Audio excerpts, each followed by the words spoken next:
وخطير. خطاب الرئيس الفرنسي اللي دابا مع 8 يلاه سالاه 20 اليوم 5/3/2025 صراحه كان جد سلبي. كيتحدث فقط على حاء راء باء فقط، وقال بانه عنده ثقه في الشعب ديالو وعنده ثقه حتى في القوات المسلحه ديالو. يعني راه حنايا في خطر بهذا المعنى.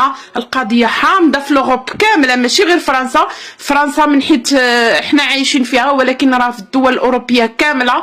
وكيقول بانه ما غيتخلاش على اوكرانيا وبزاف ديال لي ديتاي من هذا الشيء كامل هاد الايام هادو. يعني الله يسر وصافي. صراحه انا تصنت الخطاب وندمت علاش تصنت ليه، لانه هضر بواحد السلبيه وكاين واحد الخوف شديد بزاف في الهضره ديالو، وجبد النوكليير والله يسر وصافي. هادشي فكرني في كورونا والله القسم.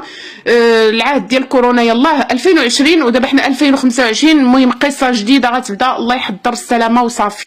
عاجل وخطير.